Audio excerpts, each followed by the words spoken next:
Right, so we've just got back from an absolutely devastating result. Iceland 2, England 1. I can't get my head around it at all. I've experienced some horrendous results being a Spurs fan, but I don't think I've ever experienced anything as bad as that. I'm here with Robbie from Arsenal Fan TV, we've got Nicky from West Ham Fan TV, and Elliot from Spare Pit.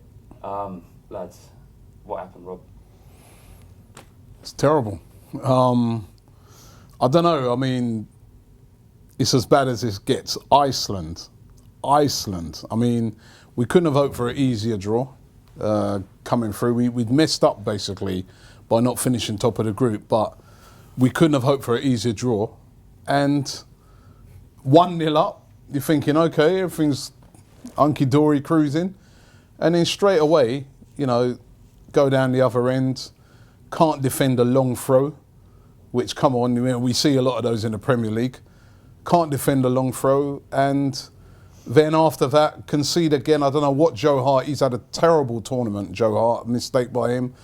But then even then, after that, to not be able to, like, you know, because remember, that still happened quite early in the game, to not be able to break down Iceland with the players that we've got, it was just a horrible, horrible performance. And I don't know, for me, I've been saying it to you guys for a long time.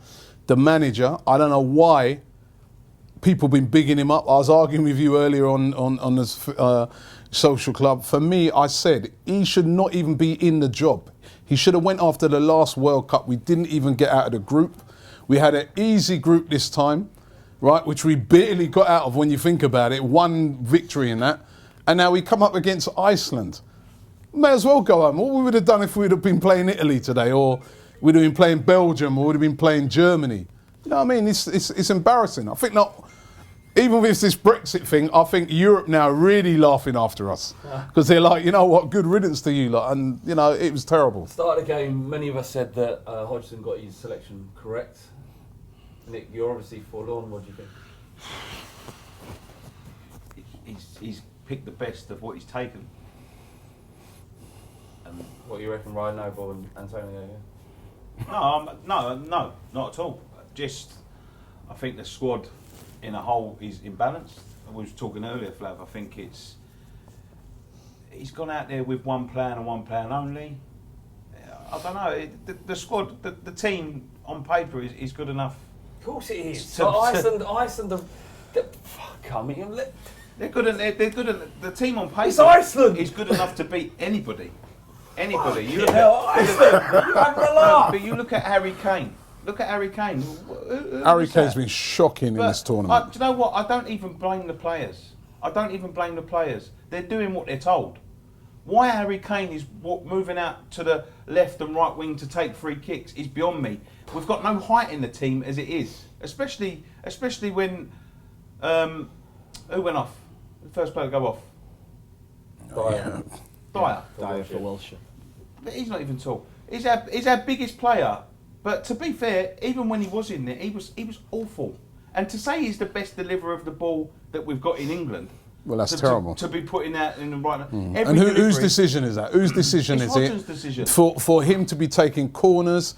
He took a free kick. I mean, he must have hit it about 20 yards wide. Yeah. Right, after that, somebody should be saying, all right, listen, let someone else take it. Do you know what? It's still persistent with I don't want to be too critical of Harry Kane. I think Harry Kane's a very good player. He's one of Europe's top strikers. But... he's not. But in this tournament, he's been absolutely awful. He's not one of Europe's top strikers. How he merits... He's England's he's one of the Premier League's best strikers, not one of Europe's. As playing Pochettino's style all season just knackered him in Dele Alli. Yeah, quite possibly. It's a very, very difficult system to play in as an athlete. Really, you got like the Southampton players. Oh, come on, 3 lungs and 2. I'm tired. You know, again. Now we're doing it again. I'm not saying he's tired. What about the Iceland players? Ain't they tired? His quality was woeful. Ali had a terrible tournament. Walker played well. Spurs' contingent pretty much is... Rose and Walker are all right. Yeah, they were all right. Dyer was okay, but... Yeah. I mean, what would you say about Iceland, Elliot? I mean, look, it was that. How do you get beat by a team that creates 2 chances? It's an and scores absolute from both of disgrace. them? That will go down in history as one of the biggest national disgraces of our game. It's the worst international result I think England have ever had. It probably is, and they've got the population of Leicester. Leicester, when they take the fans to the stadium, that's 8%, 9% of their population in the ground. They've got this tiny little tiny little population. They're a small nation. They're ranked? Where are they ranked in the world? God knows. I imagine it's like above the 20s, 30s, and we just couldn't deal with them. And they had better chances than us as well. They did. They had better chances. They had more clear-cut chances. They was more positive.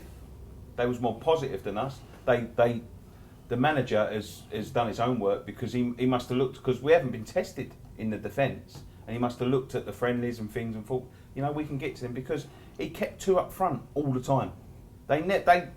We was expecting them. Hodgson was expecting them to sit back. We set up like they was going to sit back and let us press them, like Slovakia, like Russia, like Wales. That's how we set up. We set up very central. Listen, let's we face set up for possession. We set up to keep the ball. And we couldn't break down Russia. We couldn't break down Slovakia. We couldn't break down Iceland. Yeah, we took to the last seconds of the game to break down Wales. Right. It's been after the first game. I was quite optimistic because I was like, at least England. It looks like they're going for it. They're not the usual, holding back England. They're going for it. But after that, they've been so poor in the tournament, and to me, the manager's got to go. He's gone. He's just resigned. He's just resigned, the manager? Yeah. He should have done that 4 years ago. It's not a surprise that he's resigned, and that there was a clause in his contract that said that he didn't get to the semi-finals. That he shouldn't even have been there in the first place. When? What are you talking about? What you're saying? He shouldn't have been England manager. He shouldn't have been England manager for this tournament. The World Cup. Yeah. He didn't get out of the group stage. Every other manager in that World Cup, right, that failed, they just resigned. They just said, right, that's it, I'm gone. I've failed. This is his 3rd tournament. The guy's never won anything. What is he if we're England and our ambition is to win things, why are you putting in charge somebody who's never won anything? Right, who's gone to tournaments and flopped? Where do we go from here? Yeah, exactly. Who's the next manager? What happens now? We need to go foreign. Foreign manager, I think. The alternative is what? Alan Pardew. Gary Neville assistant. Do you know what I would do? Gary Neville. Yeah, not Gary Well, Neville. you saw here at I'm not saying I Valencia. want him. He's just already in the setup. Yeah, no. What I would do, I'd bring in Eddie Howe. I'd look, because nothing we've done since '66 has worked. Hoddle had a great time. Venables had a decent time as a manager of England, but nothing's worked. We need to. Let's do give you know what we need to do? Young, forward-thinking manager like Eddie Howe an opportunity to mould an England team, and let's just see what happens. No, whatever we've done in the last 20 years just hasn't worked. Fuck it, get Tony Pulis in. The throw-ins worked so well for Iceland tonight. He wouldn't have done no worse. What we need to do, we need to get a manager in that is picking the best players for that position. Like, we're always, for as long as I remember, trying to fit square pegs in round holes. Yeah? Rooney, he's our top goal scorer. He's playing in the centre of midfield. Why? Because Wayne Rooney's got to play. If you don't think he's the best forward, then he's definitely Wayne not our Rooney, best midfielder. I said from the start, I agree with you, Nick. Wayne Rooney tonight was terrible, right? Yeah. Wayne Rooney's not a midfield player. If you're going to have Wayne Rooney in the team, he's a goal scorer. You need him further up the pitch or he don't play. This is where we need a strong manager. We need a manager. I'd go foreign manager because, listen, as I said to you earlier, Flav. Yeah, the rugby team's got a foreign manager and they're doing all right. The cricket team's got a foreign manager. Do you think anybody cares that the managers? What are we snobs or something? Who we go out there? Who would want that job? They got an FA. They got millions of pounds. Let them go out there and start looking for the right person. Find someone who's a winner. Get a winner in. Robbie, all of the best managers are managing the top 7 teams in England currently. There's no one out there. We're gonna get Alan fucking Pardew. Nah, go out there and find a winner. Find a manager that will bring something to the table.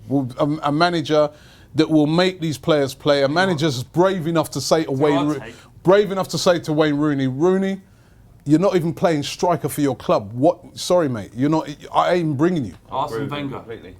That's hard. Well, you know, But you know what, right? What we need to do, the FA employ these men as yes men. Hodgson is a yes man. Yeah. Right? As soon as they want to start taking control, that's why Capello resigned just before the last Euros. Because he wanted to do something and the FA, they said no. So he said, well, if I can't have full control, then, you know, I'm gone. Yeah, so Roy what they Hodgson. need to do, all the FA are interested in doing, right? They get to these tournaments. I don't know who they think we are, because we're not one of the major footballing nations anymore. They look at the top and they go, right, where's the best hotel? Where's the best this? Where's the best facilities? Because we need the best. I remember in South Africa, they booked the best hotel before they knew where they was playing, Flav, and they ended up having to travel about 10,000 miles across the country. Anywhere else, Germany say, right, let's see where we're playing. We'll go central to that. You know, we can make the facilities. The facilities don't make the players, do they? Why is it that we get it wrong so often? Like, a Because of law of that. averages would say that we would have a decent tournament here or there. It's been since 1996 that we've done anything in a competition. There's too many people meddling. It is pathetic. You need a fresh approach. A fresh approach is needed. A fresh approach is needed in England, right? Even though some of the, like you, I agree with you, Nicky, right? Some of those guys in the FA, these guys, you know what I mean, they had Roy Hodgson in it because he's a safe guy. They should really have went for Harry Redknapp at the time. They went for the safe option, right? And even though Roy Hodgson flopped at 2 tournaments, they still kept him on, right? Why? They're not ambitious enough to want to win something or want this team to progress. There's no more excuses, no more. They can't say facilities because we've all been to St George's Park, state of the art. They can't say they're tired because every other player playing in these Euros, they all been playing the same amount of games. Half of them played in the Premier League. They're all right, aren't they? What, you know, Belgium, half of their players, Hazard, well, to be fair, he didn't play most of the season because he's like had the season off. But you know what I mean, Lukaku, all those guys, all the Viral, Vertonghen, they've all played the same amount of games. Tiredness, no excuse. Fed up of the rubbish. I think a load of that FA lot have got to go, as well as Roy Hodgson. Now that I know he's gone, some of the FA guys, they need to go as well. We need a clear out. We need a new approach. Just get rid of a lot of them, man. I've had enough of these lot. Serious. Well, they say if the fish stinks, it stinks from the very head. And yeah, I agree with you. Someone. It's not just about Hodgson. There's something going wrong in England. I feel sorry for them fans out there, man. Yeah, and you know, just quick shout out to Nick Phillips from our office. He's just spent 700 quid to go and watch England, or what he thought was England in the quarterfinals, and he's going to watch Iceland versus France instead. Look, I don't know, mate. Probably a better game than what I saw England playing tonight. Let us know what you think in the comments below. Was this the worst international performance for England ever? Yeah, that's it. Just subscribe to Ball Street, because if you don't, my night's been truly. See you soon.